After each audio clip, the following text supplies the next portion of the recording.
Hello అండి. మన పెద్దాపురంలో exhibition పెట్టారని చెప్పేసి చూసేద్దామని చెప్పేసి వచ్చేసాము. డైరెక్ట్‌గా వెళ్ళిపోతుంటే డైరెక్ట్‌గా వెళ్ళకండి బాబు, టికెట్ తీసుకొని రండి అంటే రూ. 40 టికెట్ తీసుకున్నాము. టికెట్ తీసుకున్న తర్వాత ఫుల్ ఎక్సైట్‌మెంట్‌తో లోపలికైతే వెళ్ళిపోతున్నాము ఫాస్ట్‌గానే. నేను లాస్ట్ ఇయర్ వెళ్ళిన దాన్ని బట్టి చాలా ఎక్స్‌పెక్టేషన్స్‌తో అయితే వెళ్ళాను. బట్ ఎక్స్‌పెక్టేషన్స్ అయితే రీచ్ కాలేదు. సరేలే ఇవన్నీ లాస్ట్‌లో చూద్దాం, ముందు వచ్చిన పని చూద్దామని చెప్పేసి లోపలికైతే తీసుకొని వెళ్ళిపోయాను. మా మేనకోడళ్ళైతే ఏది ఎక్కుదామా అని చెప్పేసి ఫుల్ ఎక్సైట్‌మెంట్‌తో వెయిట్ చేస్తున్నారనమాట. లోపలైతే చాలా షాప్స్ ఉన్నాయి. ఏ షాప్ దగ్గర నేను ఆగిపోతానని చెప్పేసి, "నువ్వు ముందు నడు, నేను వీడియో తీసుకుంటా, వెనకాల వస్తానని" చెప్పేసి అన్నాడు. సరేలే వీడియో తీస్తున్నాడు కదా అని చెప్పేసి హ్యాపీ ఫీల్ అయ్యాను, కానీ నన్ను షాపింగ్ చేయకుండా ఆపుతున్నాడని చెప్పేసి నేను ఎక్స్పెక్ట్ చేయలేదు. వీడియో తీస్తున్నాడన్న ఎక్సైట్మెంట్‌తో రై రైమని ముందుకైతే వెళ్ళిపోయాను నేను. ఇక్కడైతే చాలా రకాల షాప్స్ ఉన్నాయి. అన్నీ కూడా పిల్లలకి సంబంధించినవి, లేడీస్‌కి సంబంధించినవి మాత్రమే. అన్నట్టు చెప్పడం మర్చిపోయాను, ఇక్కడ టెంపరరీ టాటూస్ కూడా వేస్తున్నారండోయ్. ఇవన్నీ వచ్చేటప్పుడు చూద్దాము, ఇప్పుడెందుకులే, ముందు వచ్చిన పని చూద్దామని చెప్పేసి నేను ముందుకు నడుస్తున్నాను. మా హస్బెండ్ అనుకుంటున్నాడు బాగానే వెళ్ళిపోతుంది, ఏ షాపింగ్ దగ్గర ఆగకుండానని చెప్పేసి మా హస్బెండ్ ఫీల్ అయిపోతున్నాడు. ఇక్కడ ఎన్ని షాపులు అయితే ఉన్నాయి కానీ ఏది కూడా మన బడ్జెట్లో అయితే రాదు. Bucket game, ring game, gun shot అని చెప్పేసి చాలా రకాల గేమ్స్ అయితే ఉన్నాయి. లొకేషన్ బాగుంది, ఫోటో తీయవయ్యా, అందరూ ఫోటోలు దిగుతున్నారంటే ఏమొద్దులే పదా అని చెప్పేసి అన్నాడు. సరేలే అని మొహం మార్చుకుని వెళ్తున్నాను. మొహం మార్చుకున్నానని చెప్పేసి చూసి మళ్ళీ వెనక్కి పిలిచి ఫోటో అయితే తీశాడు. ఇక్కడ బాల్ గేమ్ ఏదో ఉందో ఆడదామని చెప్పేసి అనుకున్నాను. ఎందుకులే మా ఆయన చేత డబ్బులు ఖర్చు పెట్టించడం అని చెప్పేసి బాగా ఆలోచించి ఆగిపోయాను అనమాట. బాగా ఆలోచించానంటారా మా హస్బెండ్ కోసం. ఈ షాప్లో అయితే లేడీస్కి సంబంధించిన అన్ని ఐటమ్స్ ఉన్నాయి. Nail polish, bangles, ear rings, చాలా రకాలైతే ఉన్నాయి. ఏది తీసుకోవాలో కూడా అర్థం కాదు, అంత అట్రాక్షన్గా ఉన్నాయన్నమాట. హ్యాండ్ బ్యాగ్ కొనమంటే, నీకెందుకు హ్యాండ్ బ్యాగ్, పక్కనే నేను నా పాకెట్, నీకు ఎప్పుడు అందుబాటులో ఉంటాం కదా అని చెప్పేసి అన్నాడు. సరేలే అది కూడా పాయింట్ అని చెప్పేసి ఊరుకున్నాను. బ్యాంగిల్స్ అయితే నన్ను చాలా అట్రాక్ట్ చేస్తున్నాయి. చిన్నపిల్లల కోసం వాటర్ బోట్స్ కూడా ఉన్నాయండోయ్. చాలా హ్యాపీగా ఎంజాయ్ చేస్తారు పిల్లల్ని తీసుకొస్తే. చాలా రకాల ఫుడ్ ఐటమ్స్ కూడా ఉన్నాయి. బట్ అవన్నీ కూడా బడ్జెట్ పేలిపోతాయి అన్నమాట బాగానే. సరేలే డబ్బులు ఖర్చు పెట్టేది హస్బెండే కదా అనుకుంటే శుభ్రంగా తినచ్చు. ఐస్ క్రీమ్స్, డ్రింక్స్ కూడా ఉన్నాయండోయ్. పెద్దవాళ్ళు చిన్నవాళ్ళు ఎంజాయ్ చేయడానికి వచ్చేసి water boats, mini roller coaster, break dance, giant wheel, remote car, 3D roller coaster, ఇలా చాలా రకాలు అయితే ఉన్నాయి.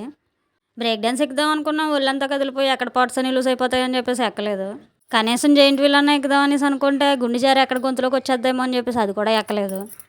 సరేలే నేను చిన్నపిల్లనే కదా అని వాటర్ బోట్ ఎక్కుదాం అనుకున్నాను. కొంచెం వాటర్ బోట్ మీద జాలి చూపించవా అని చెప్పేసి అన్నాడు మా హస్బెండ్. సరేలే పోనీలే అని వదిలేశాను. ఈ కుర్రోడు ఏదో తెగ ఊగిపోతున్నాడు, ఇందులో ఏముంటుందా అని చెప్పేసి నేను కూడా ఎక్కేస్తానన్నాను. సరేలే ఎక్కువ అనేసి టికెట్ అయితే తీసి ఇచ్చేశాడు. ఏదైనా దిగేదాకా తెలియదు అంటారు కదా, నా పరిస్థితి అయితే అలాగుంది. చాలా ఎక్సైట్మెంట్‌తో వెయిట్ చేస్తున్నాను అనమాట ఎక్కడానికి, ఎప్పుడు ఎక్కుదామా అని చెప్పేసి. ఫైనల్‌గా నేను ఎక్కే టైం అయితే వచ్చేసింది. వామ్మో! ఇప్పుడు నా పరిస్థితి అయితే చూడాలా, ఎన్ని తలకిందులుగా తిరుగుతానో.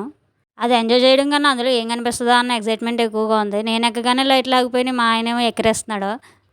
"ఏం పాదమే తల్లి, పాదం పెట్టగానే లైట్లు ఆగిపోయాయి" అన్నాడు. అదేంటో చూసేదాకా ఎక్సైట్మెంట్‌గా ఉన్న నేను అదేంటో చూసేసరికి వామ్మో! ఇదా అని చెప్పేసి అల్లిపోయాను. నాకు రోలర్ కోస్టర్ అంటే చాలా భయం. అదని తెలిస్తే ముందే ఎక్కకపోదును నేను. ఏదోలా అయితే పైకి ఎక్కేసాను. ఇప్పుడు దాన్ని ఎంజాయ్ చేయాలా, భయపడాలా అన్న కన్‌ఫ్యూజన్‌లో అయితే నేను ఉండిపోయాను. స్టార్టింగ్ అయితే భయంతో బిగుసుకుపోయాను. తర్వాత కొంచెం గేమ్ అలవాటయ్యేసరికి కొంచెం ఎంజాయ్ చేశాననమాట. నేనేమో భయంతో బిగుసుకుపోయి ఉంటే బయట నుంచి మా మేనకోడలు "ఏం కనిపిస్తుంది, ఏం కనిపిస్తుంది" అని తినేస్తున్నారు బుర్ర. "ఉండండే బాబు, నాకేం అర్థం కావట్లేదు, ఏం జరుగుతుందో" అని చెప్పేసి అన్నాను. నేను చేసిన హడావిడికి అందరూ నన్ను వింతగా చూస్తున్నారు. ఆ విషయం నాకు వీడియో చూసేదాకా నాకు తెలియలేదు. అయ్యో! అందరి ముందు చేయం అయిపోయాను. హమ్మయ్య! ఫైనల్‌గా అయితే అయిపోయింది. కిందకైతే దిగిపోయాను. ఇప్పటివరకు ఏం జరిగిందో కూడా నాకు అర్థం కాలేదు. సరే నువ్వు ఎక్కువ కదా అత్త, మేము కూడా ఎక్కుతాం అని చెప్పేసి ఎక్సైట్మెంట్ ఫీల్ అయిపోయారు మా మేనకోడళ్ళు. సరే ఎక్కండి, ఎక్కాక మీకే అర్థమవుతుందని చెప్పేసి వదిలేశాను. ఏదో అనుకోని ఎక్కింది, ఏదో జరుగుతుంది దానికి. చేసిన హడావిడికి మొత్తం జనం అందరూ చుట్టూ మూగేశారు. మా రాజీ ఎక్కాక భయపడిపోద్ది కదా అని చెప్పేసి నేను ఎక్స్పెక్ట్ చేశాను. కాకపోతే అదే బాగా ఎంజాయ్ చేసింది మా ఇద్దరికన్నానే. 3Dలో కనిపించే డెవిల్స్‌ని రా అని చెప్పేసి చేతులతో లాగుతుంది. గేమ్ బాగా ఎంజాయ్ చేసింది అయితే మా రాజయ్యే. రిమోట్ కార్ నేనెక్కి నడిపి మీకు చూపిద్దాం కదా అనేసి అనుకున్నాను. పనవదమ్మా అన్నారు. సరేలే చిన్న పాప నడుపుతుంది కదా అని వీడియో తీసి చూపించేశాను. డబ్బులన్నీ దాచాకయ్యా, కనీసం ఈ గేమ్ అన్నా ఆడని చెప్పేసి గన్ షాట్ అయితే ఆడించేశాను మా హస్బెండ్ చేత. అవేమో చిన్న నలకలు లాంటి బుల్లెట్లు ఉన్నాయి, వేస్తున్నాడో లేదో కూడా తెలియట్లేదు. ఫోటో తీసాడన్నాను కదండి, ఇదేనండి ఆ ఫోటో. ఎంట్రన్స్ దగ్గర ఫొటోస్ దిగడానికి పెట్టారన్నాను కదండి, ఆ ఫొటోసేనండి ఇవి. అందరూ దిగుతున్నారు, మాకు కూడా ఫొటోస్ తీవయ్యా అంటే నేను దిగనని చెప్పేసి బయటికి వెళ్ళిపోయాడు. సరేలే నువ్వు తీసేదేంటి, మేమే తీసుకుంటాం అని చెప్పేసి మేమైతే దిగేసాము ఫొటోస్. మరీ ఎక్కువ ఎక్స్పెక్టేషన్స్ అయితే పెట్టుకోకండి, సరదాగా ఎంజాయ్ చేయడానికి అయితే రండి.